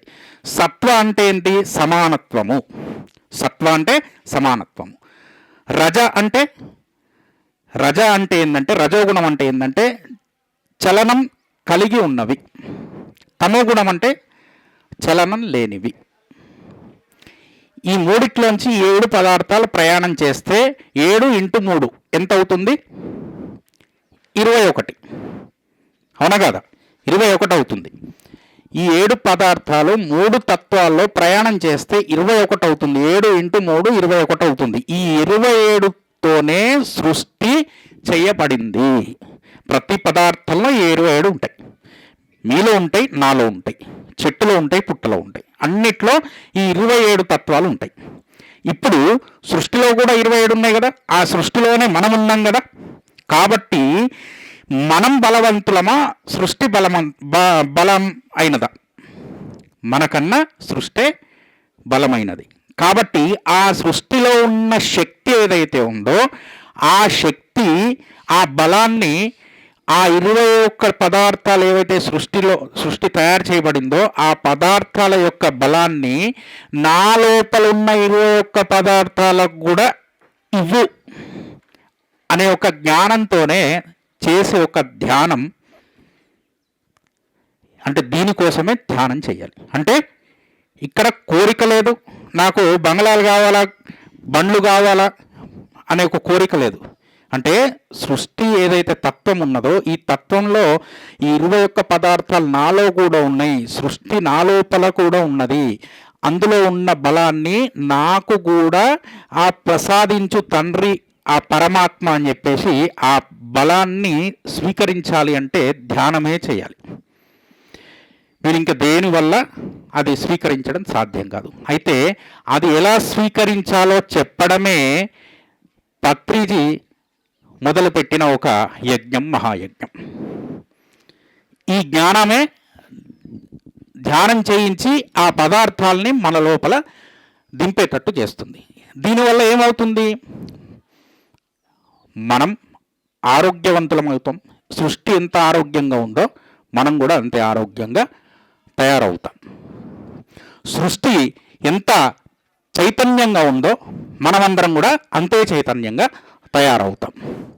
సృష్టి ఎంతైతే అహింసాపరమైనదో మనం కూడా అంతే అహింసాపరులం అవుతాం. మరి సృష్టి అహింసాపరులం అని మాట్లాడుతున్నారు గురుగారు. మరి ఈ సంవత్సరం చాలా వరదలు వచ్చినాయి, చాలామంది చనిపోయినారు కదా, ఇది కూడా సృష్టి యొక్క క్రమమే కదా అంటే, యద్భావం తద్భవతి. నువ్వు ఏ కర్మ అయితే చేస్తావో అలానే ఆ కర్మ నీకు తిరిగి వస్తుంది. ఎవరైతే సృష్టి ఒక ప్రళయంలో వెళ్ళిపోయిన వాళ్ళు, గాయపడ్డ వాళ్ళు, ఇబ్బంది పడ్డ వాళ్ళు ఉన్నారో వాళ్ళు అలాంటి కర్మలు చేసి ఉన్నారు. కాబట్టి సృష్టి వల్ల వాళ్ళకి అలాంటి ఒక పరిస్థితి ఏర్పడింది అంతే. అంటే యద్భావం తద్భవతి. ఇంగ్లీష్లో చెప్పాలంటే for every action there is an equal and opposite reaction. కాబట్టి మీరు చేసే యొక్క కర్మ ఎలా అయితే ఉంటుందో మీకు అదే తిరిగి వస్తుంది. ఇందాక ఆహారం మీద మాట్లాడుకున్నాం. సాత్విక ఆహారం భుజించాలి. మీరు ఒక జీవని హింసించి భోజనం చేశారనుకోండి, ఇప్పుడు చేస్తారు, ఇప్పుడు ఆనందంగా ఉంటుంది. మళ్ళీ ఆ జీవిని చంపుతున్నారు. ఆ జీవి అనుకుంటుందన్నమాట, అంటే ఏ తప్పు చేయని నన్ను తీసుకొచ్చి చంపి వండుకొని తింటున్నారు. ఇప్పుడు కర్మకి ప్రతికర్మ జరగాలి కదా, ఆ జీవి మళ్ళీ జన్మ దాలుస్తుంది, మీరు జన్మ దాలుస్తారు. ఇప్పుడు ఎవరెవరిని చంపాలండి? నేను చెప్పక్కర్లేదు, మీకు అర్థమైపోతుంది కదండి. కర్మకి ప్రతికర్మ జరుగుతుంది కాబట్టి మనం ఇవి చేయకపోతే అది జరగదు కదా, అవునా కాదా? కాబట్టి జీవహింస నిషేధము, సనాతనంలో జీవహింస నిషేధం. ఎప్పుడు వరకు? ధర్మానికి ఆటంకం రానంత వరకు. అదే ధర్మానికి ఆటంకం కలిగించిన జీవి ఏదైనా ఉందనుకోండి, ధర్మహింస తదైవచ, వస్తాడు, అవతారం తీసుకుంటాడు, నాశనం చేస్తాడు, వెళ్ళిపోతాడు. ఎలా? ఈ ప్రళయాల వల్ల. అంటే చెట్టును నరికేస్తున్నాం, అంటే కొండలన్నీ తవ్వేస్తున్నాం, ఇది అధర్మం కాదా అండి? కాబట్టి ఆ చెట్టును నరికారు కాబట్టి చెట్టు పడి చనిపోయినాడు. కొండలు తవ్వేస్తున్నాం కాబట్టి అదే కొండ చర్యలు విడుచుకుపోయి దాంట్లో పడిపోయినారు. అంటే జలాల్ని నాశనం చేస్తున్నాం, అదే జలంలో కలిసిపోయినారు. భూమిని ఇష్టం ఉన్నట్టు వాడుకుంటున్నాం, అదే భూకంపం ద్వారా దాంట్లో పడిపోయి చనిపోయినారు. కాబట్టి కర్మకి ప్రతికర్మ జరుగుతుంది. కాబట్టి ఇది ధ్యానం చేసే ఒక పద్ధతి. మళ్ళీ ఇక్కడ ధ్యానం చేయడానికి మళ్ళీ నియమ నిబంధనలు ఉన్నాయి. మనకు అష్టాంగ యోగా అని చెప్పేసి ఉన్నది. అష్టాంగ యోగాలో మనకు 8 సూత్రాలు చెప్పారు. ఈ ధ్యానం గురించే చెప్పాడు 8 సూత్రాలు. ఆ 8 సూత్రాలు ఏంటంటే యమ, నియమ, ఆసన, ప్రాణాయామ, ప్రత్యాహార, ధారణ, ధ్యాన, సమాధి. ఈ 8 సూత్రాలు గనక పాటించినట్లయితే మీరు దేవుళ్ళో కలిసిపోవడం ఖాయం. మళ్ళీ జన్మ తీసుకోక్కర్లేదు. ఇప్పుడు దాకా ఏదైతే ఈ జరామరణం నుంచి ఈ సైకిల్ ఏదైతే ఉందో, ఈ చక్రం నుంచి బయటకు రావాలంటే ఈ 8 సూత్రాలు కరెక్ట్గా పాటిస్తే ఈ చక్రం నుంచి బయటకు వస్తారు. మళ్ళీ ఈ చక్రం లోపలికి రానక్కర్లేదు. అంటే పద్మవ్యూహంలో ఆ అభిమన్యుడు వెళ్ళిపోయి చిక్కుకొని బయటికి రాలేని ఒక పరిస్థితిలో ఉన్నాడు కదా, అలా కూడా మనం బయటికి రాకుండా ఉండిపోయినాము ఈ చక్రవ్యూహంలోనే. కాబట్టి అందులోంచి బయటికి రావాలి అంటే ఈ 8 సూత్రాలు పాటిస్తూ ధ్యానం చెయ్యాలి. ధ్యానం చెయ్యాలి అంటే ఇక్కడ మనకు ఈ వేదికకి ముఖ్య ఉద్దేశం ఏంటంటే శ్వాస మీద ధ్యాస. శ్వాస మీద ధ్యాస అనగానే అందరూ ఏం చేస్తారు? కళ్ళు మూసుకుంటారు, శ్వాసని నియంత్రించే ప్రయత్నం చేస్తారు. శ్వాస మీద ధ్యాసకి శ్వాస నియంత్రణ అని చెప్పబడలేదు. అంటే మీరు శ్వాసతోని ఆడుకోక్కర్లేదు, మీరు కళ్ళు మూసుకోవాలి, మీరు పీల్చుకుంటున్న శ్వాస, వదులుతున్న శ్వాస, దీన్ని గమనించాలంతే. దీని యొక్క శ్వాస మీద ధ్యాస యొక్క ఏకైక లక్ష్యం ఆ శ్వాసని గమనించడమే, శ్వాసని నియంత్రించడం కాదు.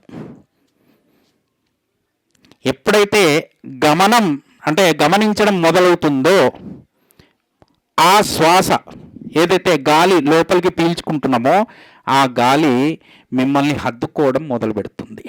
ప్రాణవాయువు లోపల మనం ఎలా బతుకుతున్నామో ఆ గాలి లోపలికి వెళ్ళాక ఆ గాలిలో ప్రాణవాయువు ఉంటుంది. ఆ ప్రాణవాయువు మనల్ని జీవింపజేస్తున్నది. ఇప్పుడు మనం బతికి ఉన్నాం, ఊపిరితిత్తులు పనిచేస్తున్నాయి, గుండె పనిచేస్తుందంటే ప్రాణవాయువు ఉంటేనే పనిచేస్తుంది.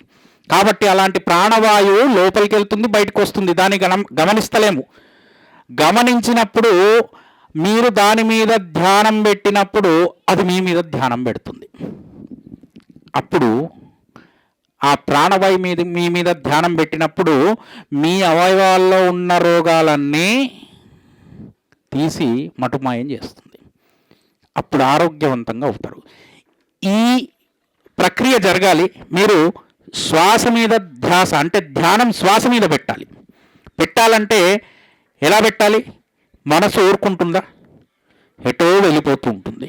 కోడలు ఏం చేస్తుంది, కొడుకు ఏం చేస్తున్నాడు, పొయ్యి మీద ఏం పెట్టానో, డాబా పైన ఏం ఆరేసానో, పక్కింటోళ్ళు ఏం చేస్తున్నారు, ఆ సీరియల్లో ఇందాక సార్ చెప్పినట్టు ఆ సీరియల్లో ఏం జరుగుతుందో, సాయంత్రం 7 గంటలకు సీరియల్ వస్తుంది.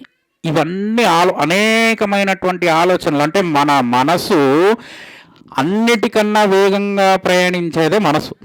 ఎక్కడికో వెళ్ళిపోతూ ఉంటుంది క్షణాల్లో. సైంటిస్టులు టెస్ట్ చేసి చెప్పారనమాట రీసెర్చ్లో. ఒక మానవుడి యొక్క ఆలోచన ఒక రోజుకి 72 నుంచి 78 వేల సార్లు మనసు చలిస్తూ ఉంటుందంట. అంటే అన్ని ఆలోచనలు వస్తుంటాయి. కాబట్టి ఈ మనసుని నియంత్రణం చేయాలి అంటే శ్వాస మీద ధ్యాస పెట్టాలి. మనసు ఆటోమేటిక్గా నియంత్రించిపోతుంది. మనం మనసుని పట్టుకొని వచ్చి తాడుగట్టి కూర్చోబెట్టక్కర్లేదు. శ్వాస మీద ధ్యాస పెట్టండి, ఏకాగ్రత పెరుగుతుంది. దానివల్ల ఆరోగ్యం మెరుగుపడుతుంది, ఆలోచన మారుతుంది. ఇప్పుడు ఏకాగ్రత పెరగాలి, ఆలోచన మారాలి, తర్వాత ఆరోగ్యం బాగుపడాలి. ఈ 3 కావాలి అంటే మనసు బాగుండాలి. అవునా కాదా? మీ మనసు బాగుండాలంటే ఏదైతే తింటారో అదే వ్యక్తం చేస్తారు. అంటే you are what you eat. మీరు ఏదైతే తింటారో అదే వ్యక్తం చేస్తారు. ఒక చిన్న ఉదాహరణ చెప్పి దాని గురించి మీకు వివరిస్తాను. ఇప్పుడు కోడి తినేవాళ్ళు ఉన్నారు ఇక్కడ? ఎవరు లేరు. సరే, ఇంతకుముందు తినేవాళ్ళ? తినేవాళ్ళు. కోడి యొక్క తత్వం తెలుసా మీకు? మీరు కోడికి దాన వేయండి, ఏం చేస్తుంది? తింటదా? తింటది. ఎలా తింటది? ఒక దాన ఇక్కడ, ఒక దాన ఇక్కడ, ఒక దాన అక్కడ, ఒక దాన అక్కడ, ఒక దాన ఇక్కడ. అంతే తప్ప క్రమ పద్ధతిలో కోడి దాన తింటుందా? ఈ లైన్ ఫస్ట్ తిందాం, తర్వాత ఈ లైన్ తిందాం, అక్కడ క్రమం లేదు. ఇప్పుడు అది తిన్నాం, అదే వస్తుందా? కోడిలో డిఎన్ఏ ఉంటుందా? మన లోపల డిఎన్ఏ ఉందా? ఇప్పుడు ఆ తత్వం మన లోపల వచ్చిందా? అవునా కాదా? ఏం చేస్తాం మనం? వాళ్ళ ఇంట్లో ఏం చేస్తున్నారు, వీళ్ళ ఇంట్లో ఏం చేస్తున్నారు, వీడేమైనాడు, వాడేమైనాడు, ముందు నువ్వేమైనావు చూసుకో. అవునా కాదా? కాబట్టి అది తింటే ఆ తత్వం వస్తుంది. కాబట్టి అలాంటివి తినకూడదు. అప్పుడు మీ మనసు చలించకుండా ఆగుతుంది. ఎలా? ఆహార నియమం పాటించినప్పుడు. అంటే ఏ ఆహారం? సాత్విక ఆహారం భోజనం చేయాలి. సాత్విక ఆహారం భోజనం చేయాలంటే ఉల్లిపాయలు వెల్లుల్లిలు కూడా మానేయాలి వాస్తవానికి. ఎందుకు?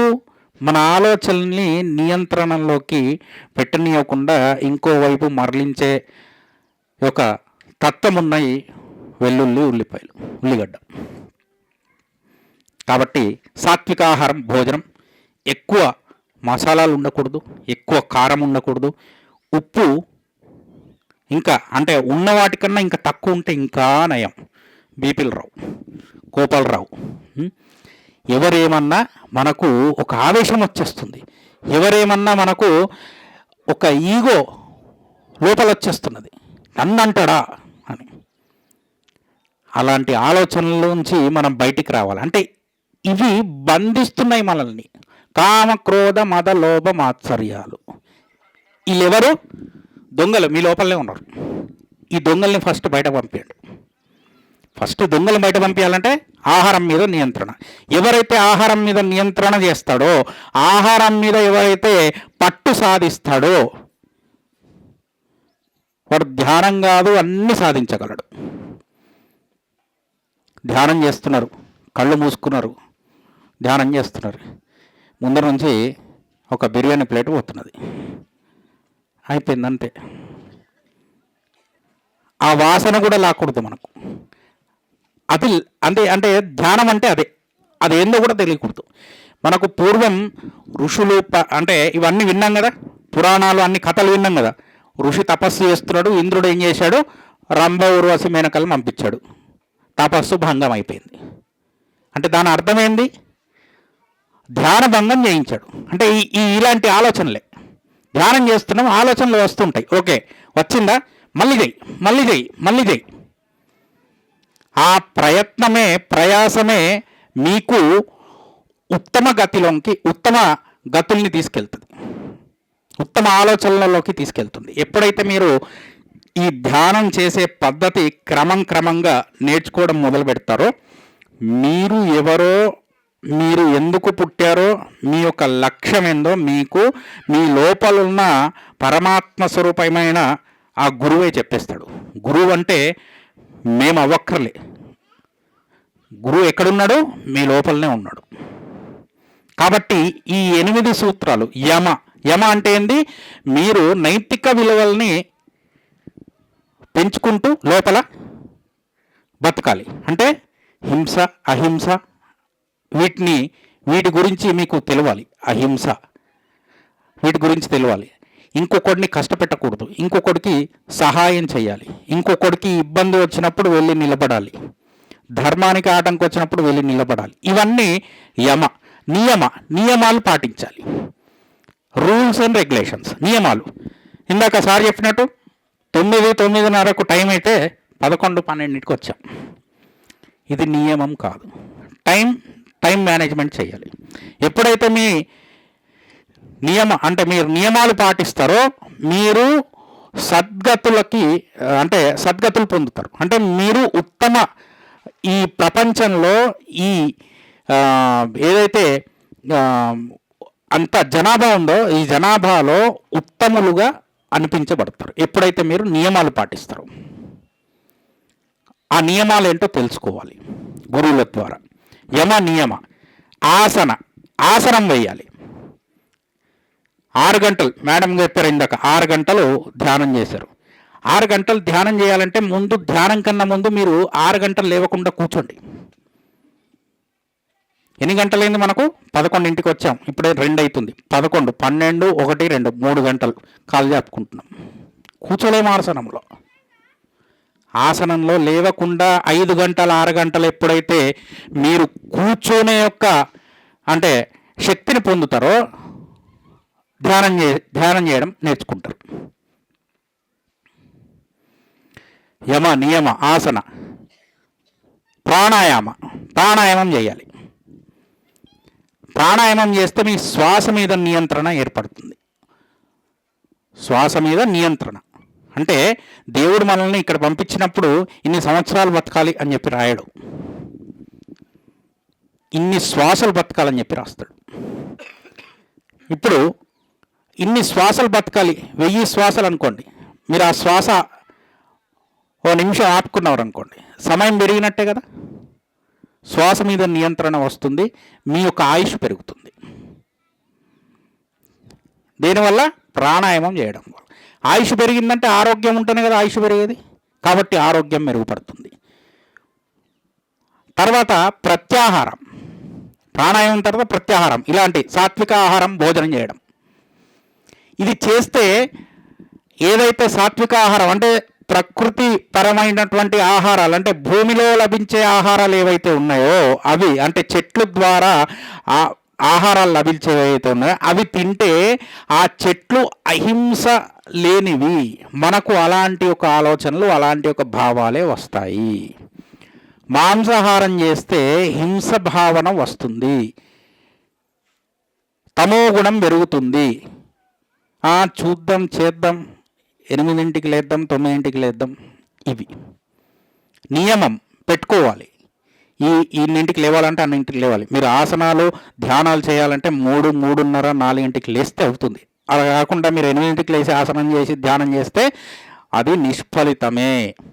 ముహూర్తాలు ఉంటాయి, బ్రాహ్మీ ముహూర్తం, దైవ ముహూర్తం, ఋషి ముహూర్తం, ఇవన్నీ ముహూర్తాలు ఉంటాయి. 6 గంటల నుంచి 7 గంటల వరకు రాక్షస ముహూర్తం. మీరు ఆ టైం తర్వాత లేస్తే ఇంకా మీరు ధ్యానం చేస్తున్నారా లేకపోతే ఇంకేమైనా చేస్తున్నారా మీరు ఆలోచించుకోవాలి. కాబట్టి ముందే లేవాలి. ఇది ప్రత్యాహారం. ధారణ అంటే మీరు చేస్తున్నది మళ్ళీ మళ్ళీ చేయడము, ప్రయత్నం చేయడం, ప్రయాసం చేయడం. ఒక్కసారి చేస్తే ఏది రాదమ్మా. పిల్లవాడు పుట్టంగానే నడక నేర్చుకోడు, కింద పడుతూ ఉంటాడు, మళ్ళీ పడతాడు. ఒకానొక రోజు లేచి నడవడం మొదలు పెడతాడు. అలానే చేస్తూ ఉండాలి, అయితేనే వస్తుంది. దాన్నే ధారణ అంటారు. ధారణ శక్తి పెంచుకోవాలి. తర్వాత ధ్యానం, అక్కడికి వస్తుంది ధ్యానం. ఇవన్నీ మీరు చేసి శ్వాస మీద ధ్యాస ఇవన్నీ చేస్తే ధ్యానం మీద పట్టు వస్తుంది మీకు. ధ్యానం మీద పట్టు వచ్చింది అనుకోండి, సమాధి అవస్థలోకి వెళ్తారు. సమాధి అవస్థ అంటే ఏదో మీరు అక్కడ పాతి పెట్టడం కాదండి. సమాధి అంటే ఆ సమాధి కాదు ఇది. మీరు అలానే ఉంటారు, ప్రపంచం అంతా చుట్టి వస్తారు. అది సమాధి అంటే ప్రపంచం చుట్టి వస్తారంటే మీకు ప్రపంచంలో ఉన్న జ్ఞానం, అంటే ఆ సృష్టిలో ఉన్న జ్ఞానం అంతా మీకు దేవుడు చెప్తూ ఉంటాడు.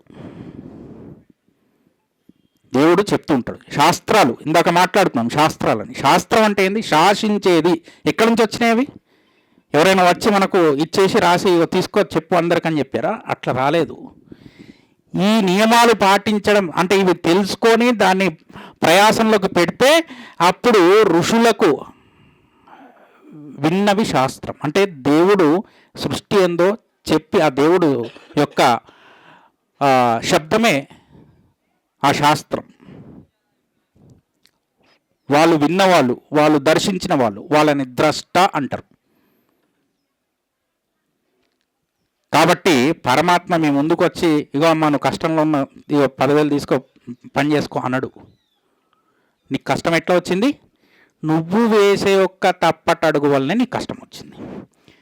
ఆ అడుగు ఆలోచించి వేస్తే, శాస్త్రంగా మీరు ధర్మాన్ని పాటిస్తూ వేస్తే మీకు కష్టం ఎందుకు వస్తుంది? రాదు.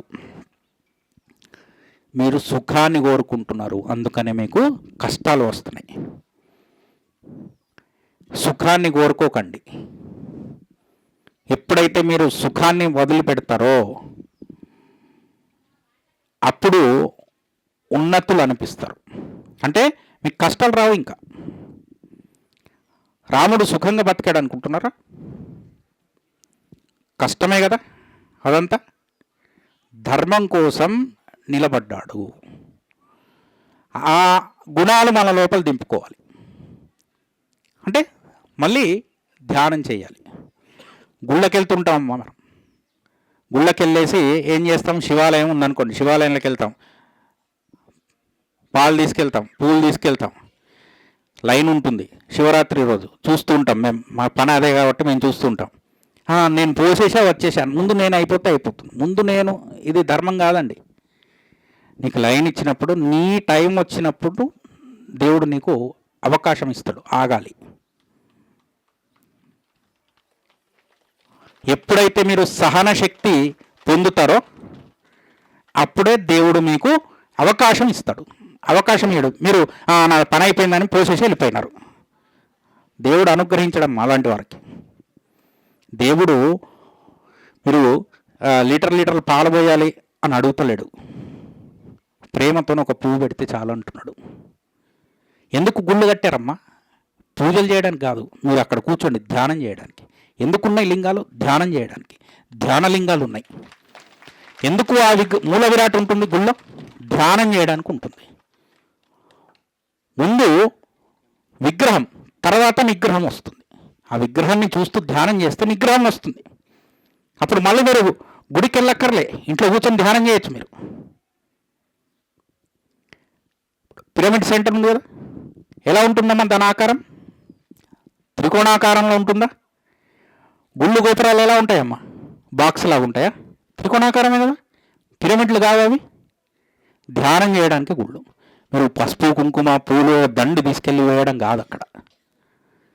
మనం ఆలోచించి పని చేయాలి. అదే జ్ఞానము. ఏం చేస్తున్నాము, ఎక్కడికి వెళ్తున్నాము,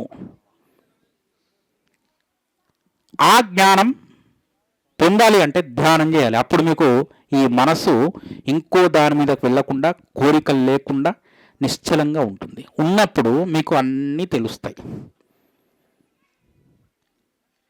ఆలోచించాలి. ఎవరో ఏమో అన్నారు, ఎందుకని ఉంటారు? ఒక్క నిమిషం ఆగి ఆలోచించాలి. అంటావా అని చెప్పేసి వాడి మీదకి వెళ్ళిపోతే అది అనాలోచిత నిర్ణయాలు. ఎందుకు వస్తున్నాయి అవి? మీ మనస్సు, మీ ఆహారం, మీ మాట, మీరు చుట్టూ ఉన్న ఒక వాతావరణం కాలుషితమైంది. మీరు భోజనం చేసేటప్పుడు అంతా తుడుచుకొని కూర్చొని భోజనం చేస్తారు కదా, అవునా కదా? అవునా కదా? మరి బయట తుడుచుకొని భోజనం చేయడం కాదు, మీ లోపల తుడుచుకోండి. మీ లోపల ఉన్న మైలని ముందు సాఫ్ చేయండి, బయట శుద్ధ అయిపోతుంది. లోపల మలినం ఉన్నాయి. బట్టలు ఉతికే వేసుకుంటారా, అట్లనే వేసుకుంటారా? ఇప్పుడు వేసుకున్న బట్టలు రేపు అదే వేసుకుంటారా, ఉతికి మళ్ళీ వేరే వేసుకుంటారా? ఉతికే కదా. బట్టలు ఉతికి వేసుకుంటారు. మీరు కూర్చునే కుర్చీ సాఫ్ చేసుకొని వేసుకుంటారు. ఇల్లు రోజు ఊడ్చుకుంటారు. అన్నం బియ్యం 4 సార్లు కడిగి బియ్యం పొయ్యి మీద పెడతారు, ఇప్పుడు కూరగాయలు కోస్తున్నారు, కడిగినాక కూరగాయలు కోస్తున్నారు, ఇవన్నీ కడుగుతున్నారమ్మా. లోపల కడుగుతలేరు, లోపల కడగాలి, లోపలికి పోవాలి. లోపలికి పోవాలంటే మళ్ళీ ధ్యానం చేయాలి. ధ్యానం చేయాలంటే శ్వాస మీద ధ్యాస పెట్టాలి. మీకు ధ్యానం తెలీదా? తెలియని వాళ్ళు ఇందాక చేయలేపారు కదా, కొత్తగా వచ్చారు మాకు ధ్యానం తెలీదు అన్నవాళ్ళు, ఒక్కసారి మళ్ళీ లేపండి. అందరికీ తెలుసండి ధ్యానం. ధ్యానం అందరికీ తెలుసు, అది ఎలా ఉపయోగించాలో తెలీదు. మీరు ధ్యానం రోజు ధ్యానం చేస్తున్నారు. మీరు ఎలా ధ్యానం చేస్తున్నారు తెలుసా? పక్కింటి వాడు ఏమంటున్నాడు, ఇది ధ్యానమే. అవునా? సీరియల్ చూస్తున్నాం, సీరియల్ అయిపోయింది, కరెంట్ పోయింది, అబ్బా వాడు దూకేస్తాడేమో లోయలోకి, ఇది ధ్యానమే. అనవసరమైన ధ్యానం, అవసరమైన ధ్యానం కావాలి మనకు. అంటే వేటి మీద ధ్యానం పెట్టాలో, వేటి మీద దృష్టి పెట్టాలో వాటి మీద పెడతలేం, అనవసరమైన వాటి మీద పెడుతున్నాం. ఇవన్నీ ఎందుకు వస్తున్నాయి? ఆహారం సరైన పద్ధతిలో లేకపోవడం వల్ల. మాంసాహారాన్ని త్యజించిన వాడు సాత్వికుడు అవుతాడు. అప్పుడే దేవుడు అనుగ్రహం ఇస్తాడు. దేవుడు అనుగ్రహం, గుడికి వస్తున్నారు, మొక్కుతున్నారు, అంటే చూస్తున్నాం. ఇప్పుడు ఎల్లమ్మ గుడి, పోచమ్మ గుడి మొక్కున్నామని చెప్పేసి వెళ్తారు. అమ్మ కదా, ఎల్లమ్మ, పోచమ్మ, మైసమ్మ అమ్మలే కదా, అంటే అమ్మవారి యొక్క స్వరూపమే కదా. అమ్మ అంటున్నాం కదా, అమ్మ అంటే మనం బిడ్డలమే కదా, అవునా కదా? ఇప్పుడు సృష్టికి తల్లి అయినటువంటి అమ్మకి ఈ చరాచర జీవరాశులన్నీ బిడ్డలే కదా. మరి తల్లి ఒక బిడ్డ కోరిక తీయడం కోసం ఇంకో బిడ్డను చంపు అంటదా? అంటదా? నీ కోరిక తీరాలన్నా అమ్మ, ఓకే అయితే మేకను తీసుకురా అంటదా? ఏ దేవత అని అంటారా? సనాతన ధర్మం కాదది. కాబట్టి జీవహింస లేదు. అందులో కలియుగంలో మాంసాహారం నిషేధం. మనం 800 సంవత్సరాల కింద మనల్ని చెల్లా చెదురు చేసేసారు. దానికన్నా ముందు మనం మహాజ్ఞానవంతులము, అందరు తెలుసుకోవాలి. కాబట్టి ఇలాంటి యొక్క ఏదైతే కేంద్రాలు ఉన్నాయో, ధ్యాన కేంద్రాలు ఇంకా పెరగాలి. ఇంకా పెరగాలంటే ఎట్లా పెరుగుతాయి? మీరు నేర్చుకోవాలి, ముందుకు రావాలంటే ఆలోచనలు మారాలి. అంటే ఎలా ఉంటుందంటే, ఇప్పుడు మేము చూస్తూ ఉంటాం, అయ్యా గుళ్ళో ఆంజనేయ స్వామి ఒక గుడి కట్టాము, రోజు ఆరతికి కర్పూరాలు కావాలా, దీపానికి నూనె కావాలా, అన్నీ కావాలా, తెచ్చండి. పంతులు గారు చాలా బ్రహ్మాండంగా చేస్తున్నారు, మంచిగా చేస్తున్నారు, అది 1 లీటర్ నూనె కావాలా మరి అంటే, అవునా పంతులు గారు, నేను పంపిస్తా అంతే. ఇంకా ఫోన్ చేస్తే లేపడు.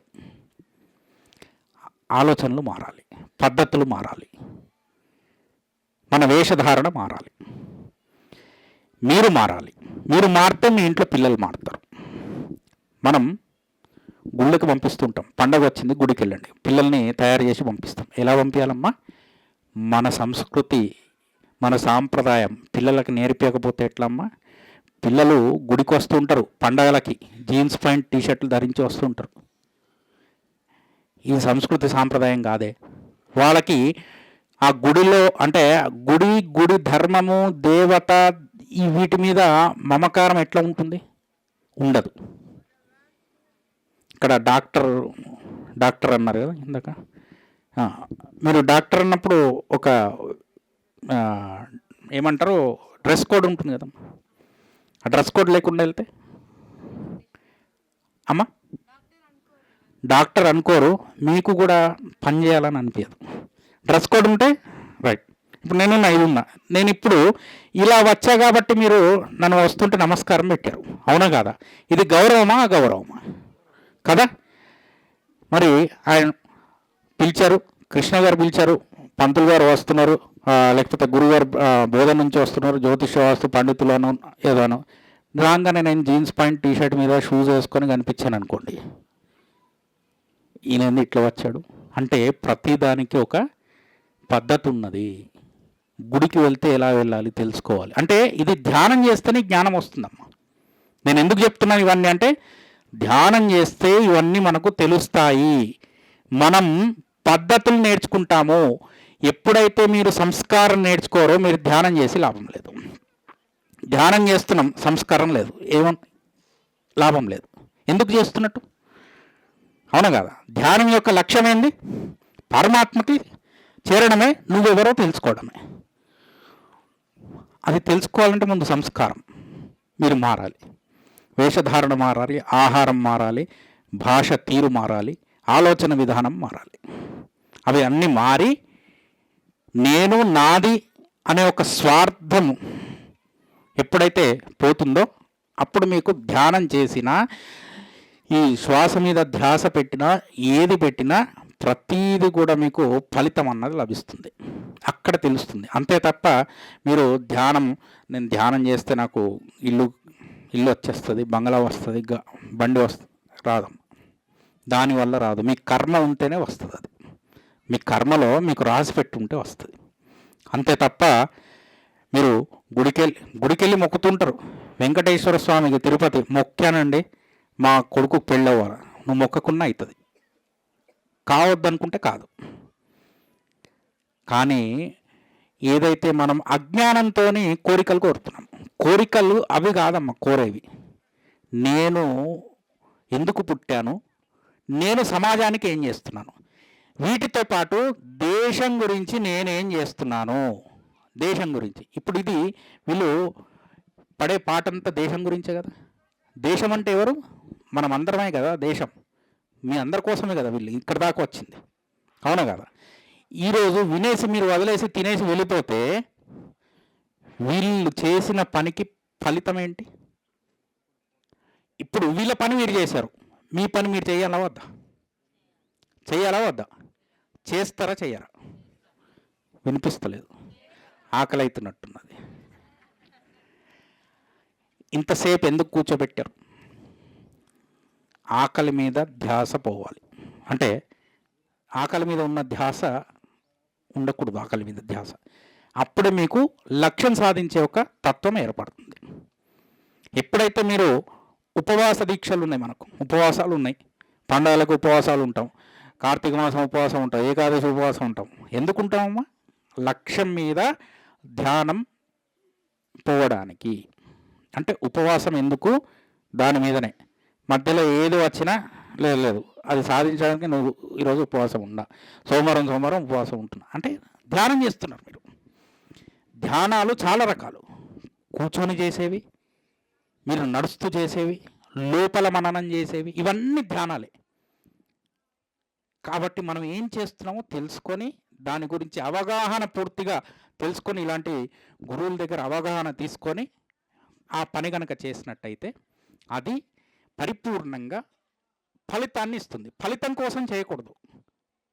మళ్ళీ భగవద్గీతలో కృష్ణుడు అంటున్నాడు, మీ కర్మ మీరు చేయండి, ఫలితాన్ని ఆశించకండి, ఫలితం నాకు వదిలేయండి. ఆయన ఇచ్చేవాడు, ఆయన ఇస్తాడు. కాబట్టి ఫలితం గురించి ఆశించకుండా మీరు చేయాల్సిన కర్మ ఏదైతే ఉందో అది నిస్వార్థపు బుద్ధితోని చేస్తే, నిస్వార్థ బుద్ధితో చేయాలంటే మీ లోపల ఉన్న కామ క్రోధ మండలోపమాత్సర్యాలు పక్కన పెట్టాలి. అలా అని చెప్పేసి సాత్వికం అన్నం కదా అని చెప్పేసి సాత్వికంగా ఉండకూడదు. 3 గుణాలు సమానంగా ఉండాలి. సాత్విక, రజ, తమ. తమ గుణం లేదనుకోండి, విడిచిపెట్టారనుకోండి, నిద్ర రాదండి మీకు. తమ గుణం ఉంటేనే నిద్ర వస్తుంది. రజోగుణం లేదనుకోండి, వదిలిపెట్టారనుకోండి, చురుగ్గా ఇట్లా లేచి పని చేయలేరు. సాత్వికం విడిచిపెట్టారనుకోండి, ఇంకోని చంపుతావు, ఇంకోని కొడతావు. ఇది 3 సమానంగా ఉండాలి. 3 సమానంగా ఎలా ఉంటాయి? ధ్యానం చేస్తూ ఉంటాయి. ఇంతటితో ఇంకా చెప్పాలని ఉంది, సమయం ఇక్కడ దాటిపోతుంది కాబట్టి ఇంకటితో నేను సమాప్తం చేస్తున్నాను. శ్రీమాత్రే నమః. Thank you. ఒక్కసారి ఉదయ్ మహారాజు గారికి ఒకసారి గట్టిగా చప్పట్లతో ధన్యవాదాలు తెలియపరుద్దాం.